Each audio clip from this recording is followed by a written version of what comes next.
All right, you guys.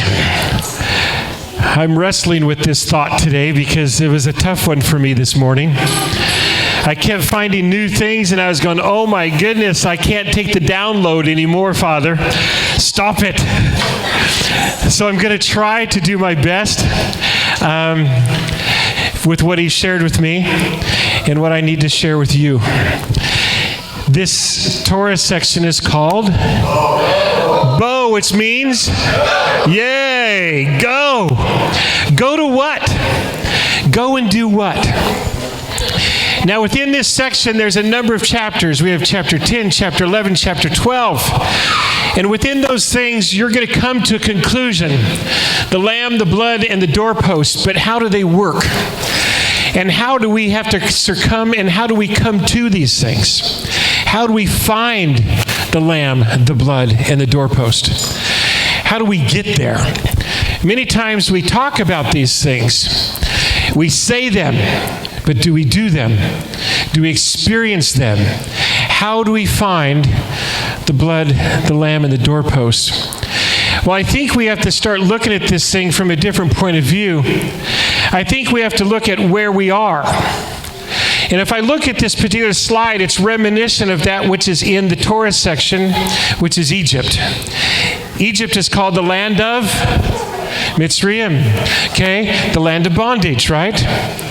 But I want you to look at the Pharaoh's picture here just a little bit more.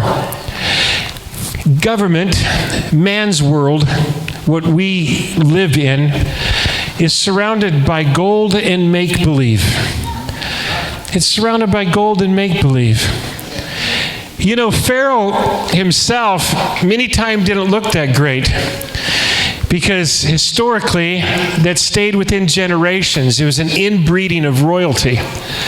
And over time, they had a lot of frail and human-looking sort of traits that looked pretty bad.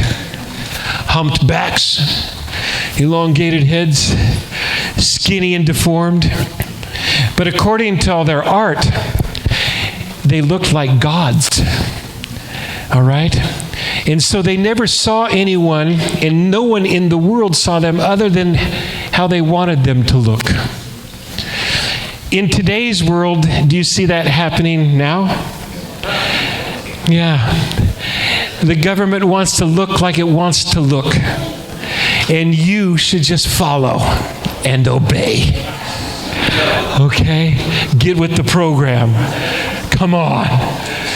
Now, there's something else that's involved here when we look at our human kingdom. Because remember, we need to decide what we're going to do with the kingdom. Are we going to go and leave it? Or are we going to stay put? So that's the question. Are we going to stay put? You have to remember that Israel was there for a number of years, yes? How did they become enslaved? Little at a time.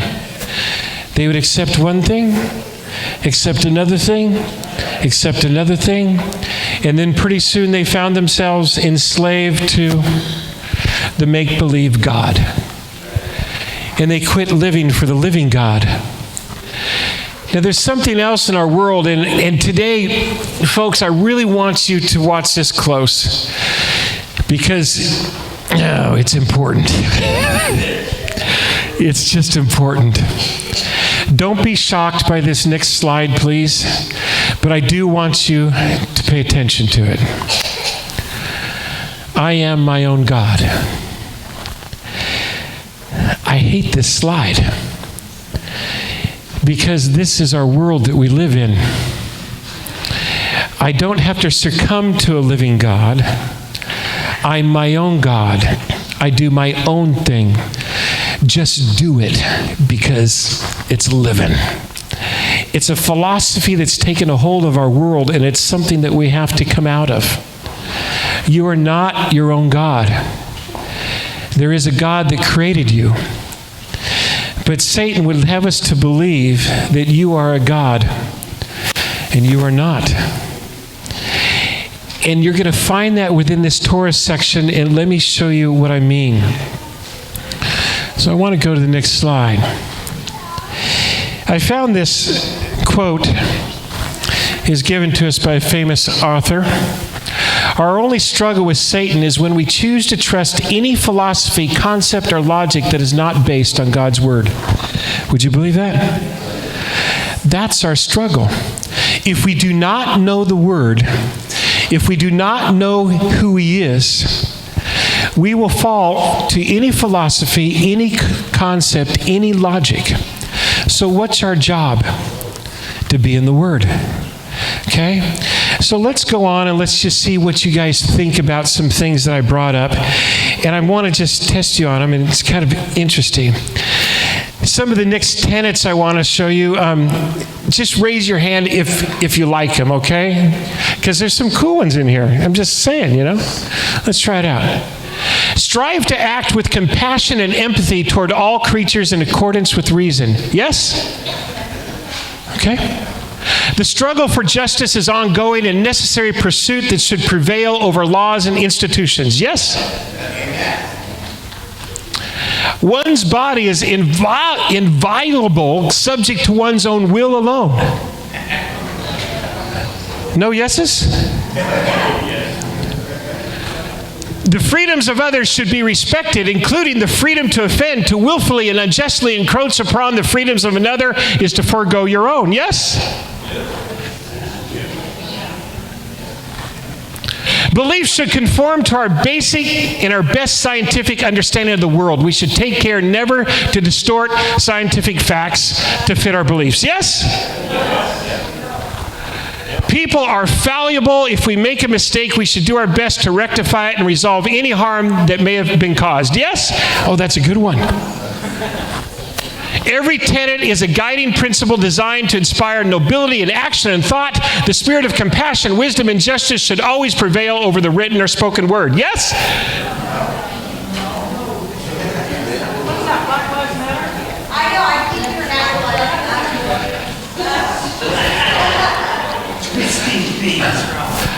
All 7 of these tenets come from the temple of Satan. Every one that you said yes to was one of Satan's tenets in the satanic temple, not of Yahweh. I got this directly from Luciferianism and their tenets of beliefs. There are 7 of them. I want you to look at this one coming up here. Satanis. This was written by Valerie Tariuka, written at the Salon. The Salon magazine is a wide-read magazine and accepted by people from around the world. Satanists offer a more moral and more optimistic stance, emphasizing positive, pro-social values. Satanic Temple has been on the front lines in defending women's right to an abortion and promoting the separation of church and state. Hallelujah!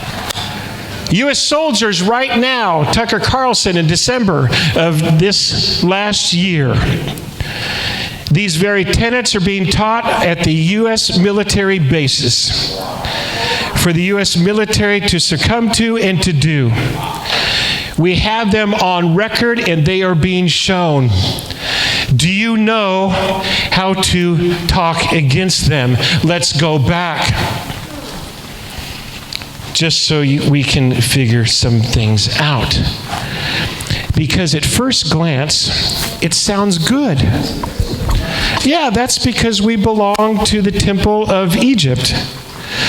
We've been living in Mitzrayim, that we have taken in all those things we hear from the media, from TV, from movies, from education. So let's take the first one. Strive to act with compassion and empathy toward all creatures in accordance with reason. My question is, whose reason? Whose reason? All right? So when someone brings this up to you on the street, and I want to get us ready, folks, because the street is coming to you whether you like it or not. Are you going to respond in an educated, in the word manner? Or are you going to go, yeah, that sounds good? Whose reason? The struggle for justice is an ongoing and necessary pursuit that should prevail over laws and institutions. That is lawlessness. That is laws and what's right in your own eyes. That's the end of the book of Judges. You should know that. Every man did according to what they deemed right. So again, if we go back to the satanic belief is you are your own God, this is tenet number 2. One body is subject to your own alone. Your body is the temple of Yahweh. The temple of Yahweh, predestined to be a son and daughter sitting at the right hand of the kingdom. It's not your own. The Spirit resides in you. Remember from Genesis and Bereshit, He breathed what into us? Life. He's the giver of life. He's the taker of life. And when we decide to follow Him, we says, take my life. Take my life so that I may walk in your ways. The freedoms of others should be respected, including the freedom to offend. To willfully and unjustly encroach upon the freedoms of another is to forego your own. Love your neighbor as yourself is where we should be going. Isn't that interesting?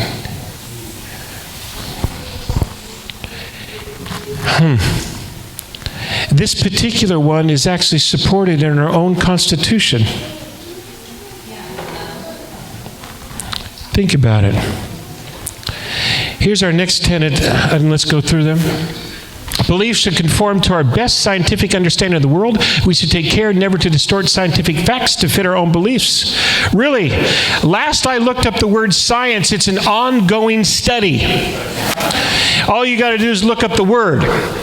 It's a regular ongoing study. Are we going to worship the created or the creator? The creator, not the created. Because guess what? Science is constantly moving. If we seek the Lord's face, He'll take us through the right kind of science, and that is to actually understand it. People are fallible. If we make a mistake, we should do our best to rectify it and resolve any harm that may have been caused. That's a pretty good one. Pretty good. You know, one of the things that always amazed me, I hate to admit this, but when I was younger, guys, up there, some of my best rock and roll groups, I just loved them. Oh, man. Van Halen. Kiss. Oh, yeah. I'd listen to those songs, and they just moved me. And my parents would say, no, you can't listen to that. Listen to the words. And yeah, I listened to all the words, and they were pretty bad. But there was always one song in the album that had really good words. And I could show those words to my parents, and they go, yeah, that seems like that's right out of the Bible. And it was. Unbelievable. It's always cool to always mix a little bit of truth into error. You ever notice that? And the big thing here is that the Satanic Temple loves to say, we're not that bad. We're good people. We're not that bad. We care about people. Yeah, as long as it fits your own agenda. Okay? This is what's interesting. The last one. Every tenet is a guiding principle designed to inspire nobility in action and thought. The spirit of compassion, wisdom, and justice should always prevail over the written or spoken word. Man is wise in his own eyes, isn't he? So I wonder what we'd do with this.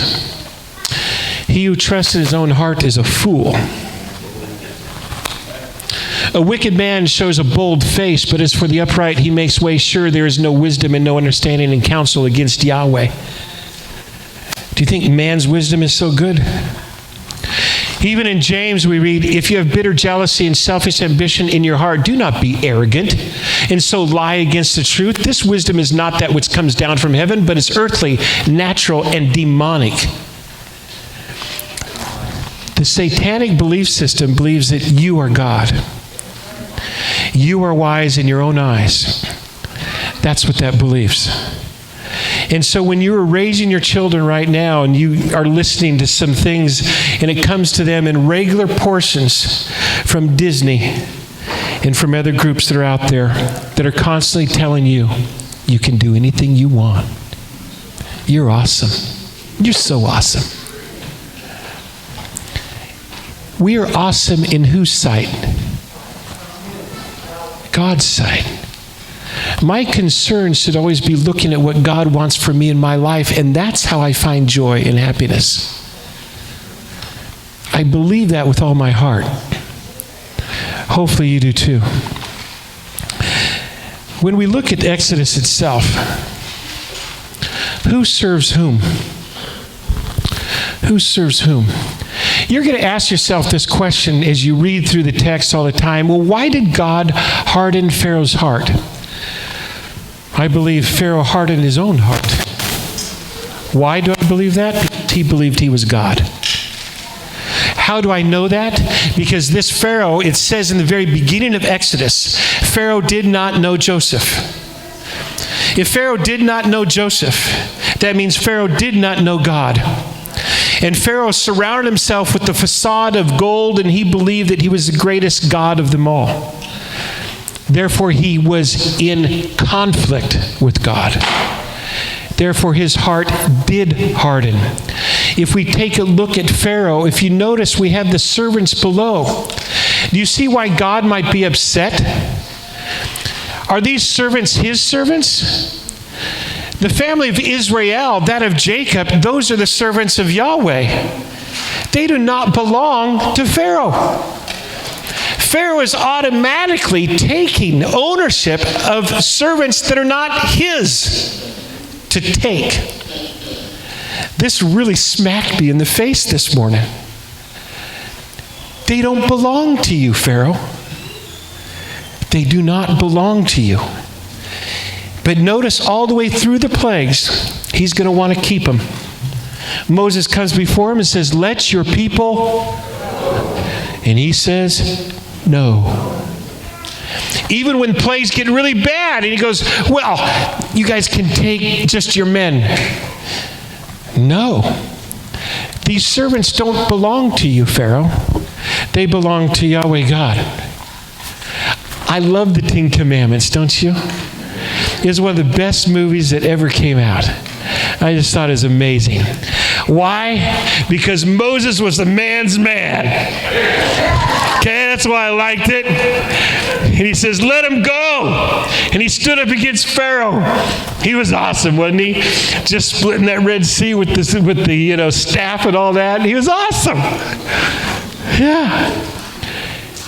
And you remember Pharaoh? So let it be said. So let it be written. You guys don't remember that? Okay. Yeah. But Moses got in his face. Okay? And he was a man of Yahweh. Isn't it funny that as we proceed in our modern day society, that we get kind of a metro man from Moses? Isn't that weird? Hollywood wants to give us a cartoon for Moses. This comes from that. And he stuttered a lot and had a hard time, couldn't figure out who he was. Why does that happen? I almost think that it sometimes happens because our world wants us to believe that maybe God is not that great.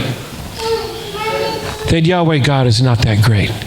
And they can't make a difference. Let's take you to another one. Let's look at this, what he said. This is the starting of Bo.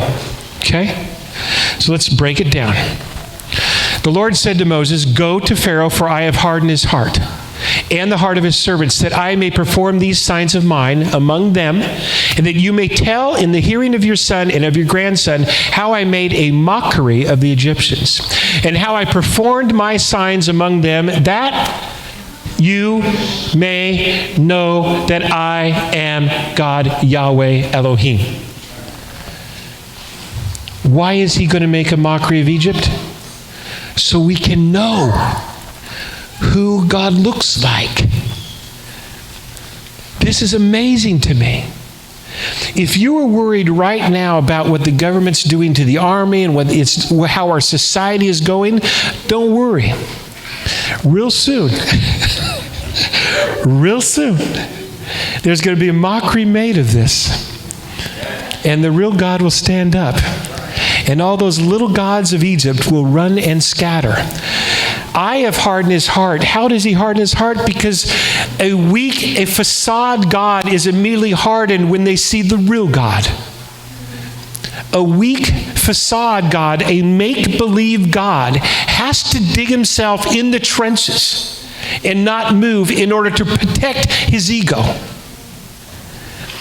Think about this. Really, think honestly. From an earthly point of view, does it make any sense that our government now has found all the data, all the research, everything that's coming at it, and they still dig themselves in the trenches even further? Think about this for a minute, folks. All reason would say, if I want to be put in office again, I should probably change my position. Bill Clinton changed his position. We have many presidents that changed their positions because they're worried about polls, they're worried about facts, they're worried about data, they're worried about people. Does this administration do that? No. They're digging in their heels even more. It doesn't matter that the vaccine isn't working. Let's force it on them. It doesn't matter that people are dying from this. Let's work it on them some more. It doesn't matter that we're losing money. Let's spend some money some more. Do you see what's happening? Right now, we have a Pharaoh that's hardening his heart. In modern day history, it's happening right now. This is why I want you to pay attention to this. This is why I need to pay attention to this. It's happening now. Wow. Let's break it down. This bow word. I always thought it meant one thing. Go to Pharaoh. Well, look what it actually means in Hebrew. It means apply, befall, besiege, or bring forth. It's not just a flippant, hey, go. It's not flippant. Let's put it in maybe how Pharaoh might have heard it. Or how Moses would bring it to Pharaoh. Befall on Pharaoh and besiege him with the voice of Elohim, who will bring forth an event. That's how he might have heard it. See, we see it in another way. Go to Pharaoh, for I've hardened his heart. Yeah, but let's put in the word go right on that very first sentence, and let's put in the real meaning of what go means. Okay? So let's do that. And it says apply or befall or besiege Pharaoh. Besiege that turkey. Okay? This is what I'm going to do with him, and I'm going to bring something out of this. Watch me. Wow. Now, all through the rest of the text, you're going to hear something else. Let my people go. It's repeated over and over. In chapter 10, it's repeated like 7 times. Chapter 11, we got another 4 or 5 times. Chapter 11, it repeats again. All right? This go means to shalak, to send away or appoint. So how might that have sounded back then? Let my people be sent away from Egypt in order to appoint a living God in their lives. That's how it might have sounded. Appoint, go. Go do what? It's repeated all the time in your study this week. Go and do what? Worship. So how do I worship? If I appoint another God in my life, a real God, not the facade of Egypt. I'm so excited about this. Why aren't you excited? This is amazing. Okay? I finished this up and I said to Angie, I was going, wow, this is cool. Okay?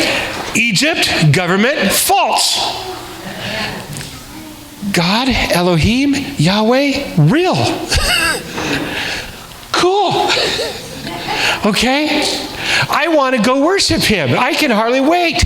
Now, he hardens his heart. Now, I want you to understand what's happening here. Our God, the living one, Elohim, that brings life into you, is ready to go to work in court with you to bring justice on this world.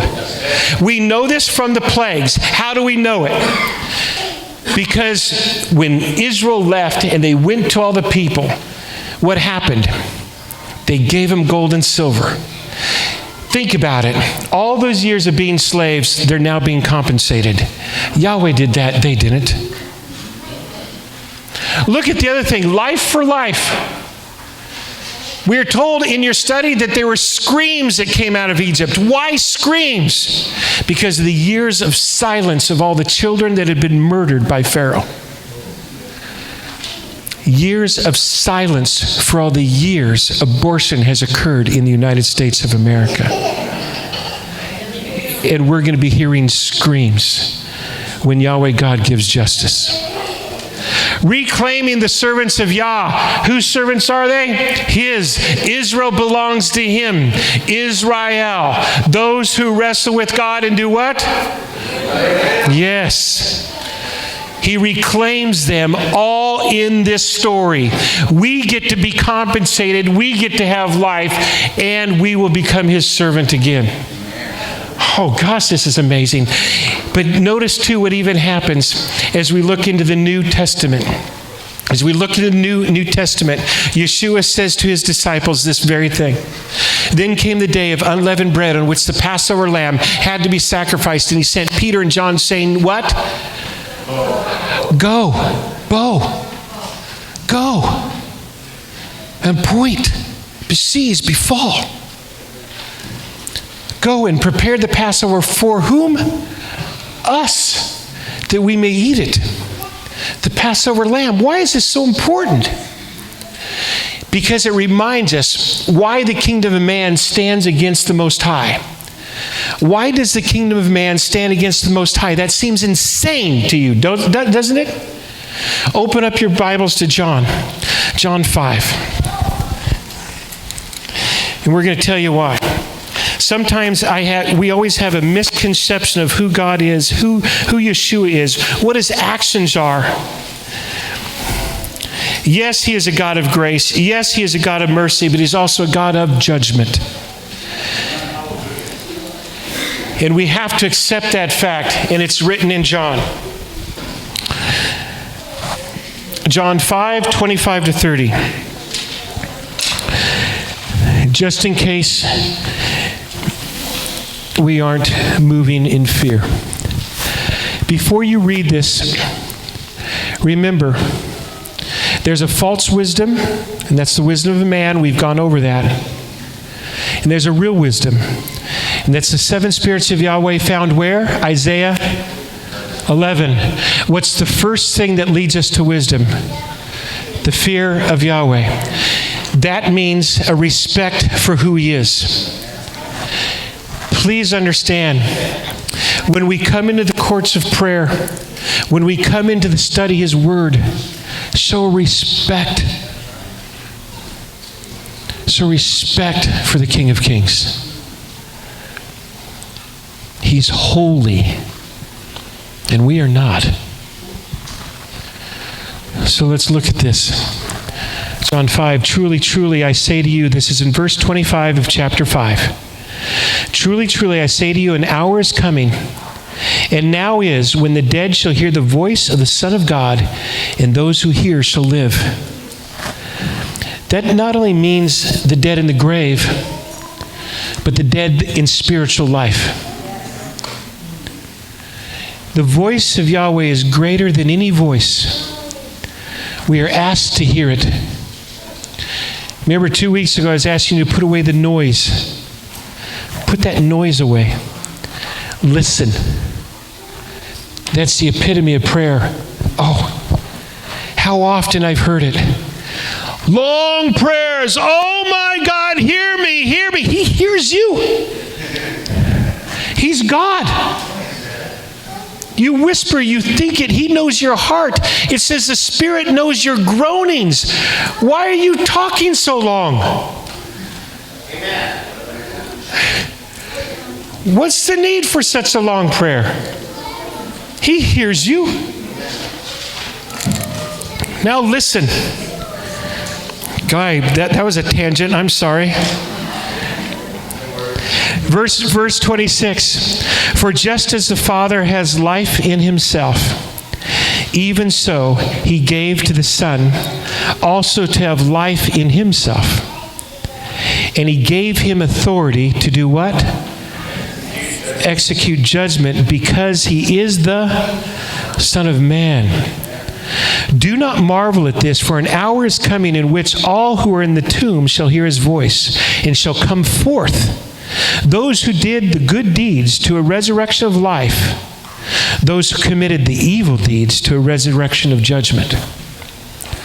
I can do nothing on my own initiative. As I hear, I judge, and my judgment is just, because I do not seek my own will, but the will of him who sent me.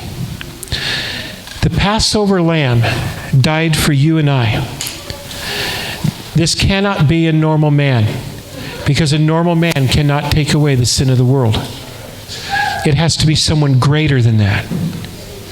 And here we find in John that he is the Son of Man. In Revelation 21, we know that a new Jerusalem will descend on this earth so that all will come to worship him, where every tear will be wiped away. So can you answer the question why man would be so ridiculous to stand and face the kingdom of Yahweh? Why would we harden our heart? It seems insanity, right? It is. Because if we become so influenced by satanic belief, you are insane. We only find sanity through the one that created us. That's the only way that we find sanity. It's the only way. Outside of him, we are insane. We can't think. You ever notice those things like on YouTube, if ever you watch that terrible stuff? Okay? You'll watch some of the people going, no, I don't hear. Or you're wrong, you're a hater, I know you're a hater. You ever seen those? God, they're like gone. I mean, they can't even think straight. We need to pray for them that the kingdom of Yah comes into their life. There's only one way to do it, and it's the last thought I'm going to give you. The blood of Yeshua. Notice as we come into the Passover, there's only one place for the blood to belong. On the doorposts of your home.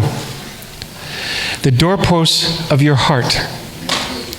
When we apply the blood over that, we claim victory and territory to be saved. We claim that territory. So I'm asking you, if you're still stuck in Mitzrayim, stop listening to it. Put it aside. Get rid of it. Apply the blood and start living life. Can you imagine how that felt that night? You'd seen all the plagues. You knew God was going to come through. Imagine you putting that blood with the hyssop over the doors, sitting there and hearing the angel of death coming over all of that territory. Then hearing the screams and the sobs and the cries from all those who did not lift up the King of Kings. Magnificent and awful all at the same time. All at the same time. And we will be experiencing that, I believe, in our lifetime. Time is short, folks. We need to put the blood over the doorposts of our heart. Would you agree? Amen. Amen. Let's bow our heads. Father God, I just thank you for giving us this text to remind us what we need to do. Through the study and through the word that you've given us, you've told us how to start behaving. Father, give us the strength and encouragement to do that. Father, do not let us succumb to this world, that which is owned by and operating with the evil cohort. Father, we lift you up as God because there is no other God. You are Elohim. Thank you for that. Bless us, Father, with every spiritual blessing as you have given to us in the book of Ephesians. We claim that spiritual blessing and we lift our lives up to you. Oh, Father, hear our prayer in thy blessed name. Amen.